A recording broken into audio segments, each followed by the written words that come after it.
अदालत में लड़ाई जिस एजेंसी के जरिए पहुंचाई गई है उसकी जो पूरी मंशा है वो सिर्फ और सिर्फ विपक्ष को प्रताड़ित करने की।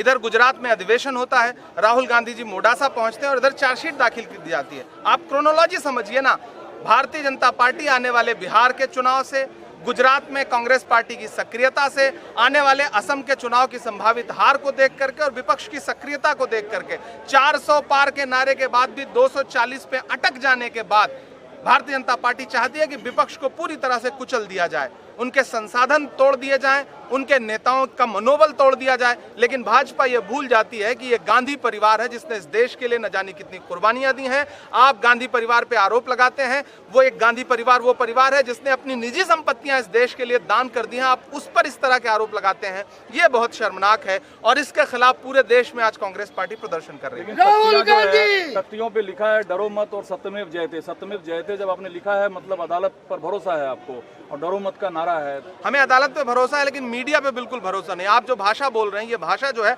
आप हमें लोकतंत्र में प्रोटेस्ट नहीं करने देना चाहते। आप हमारे प्रोटेस्ट पे सिर्फ सवाल करेंगे। आप भारतीय जनता पार्टी से सवाल करिए ना कि उनकी मंशा क्या है। गुजरात में अधिवेशन होता है, तुरंत चार्जशीट दाखिल हो जाती है जिसका कहीं दूर दूर तक कोई नाम नहीं था। आप 55 घंटे बुला करके पूछताछ करते हैं। तो दरअसल भारतीय जनता पार्टी की मंशा पे सवाल खड़े करके विपक्ष को आप प्रोटेस्ट भी नहीं करने देना चाहते क्या? हम सत्यमेव जयते का नारा लेकर के प्रोटेस्ट कर रहे हैं ना। हम कौन सा किसी को व्यक्तिगत आक्षेप करता हुआ प्रोटेस्ट कर रहे हैं? हम कह रहे हैं सरकार जो है वो प्रताड़ना की राजनीति कर रही है, विपक्ष की आवाज को चलना चाहती है, राहुल गांधी को डराना चाहती है जो संविधान बचाने के लिए लड़ रहे हैं। लेकिन राहुल गांधी जी खुल के कह रहे हैं, मैं ये नहीं कहता कि मेरा सर न मिलेगा, लेकिन मेरी आंखों में तुझे डर न मिलेगा। आप राहुल गांधी को नहीं डरा सकते।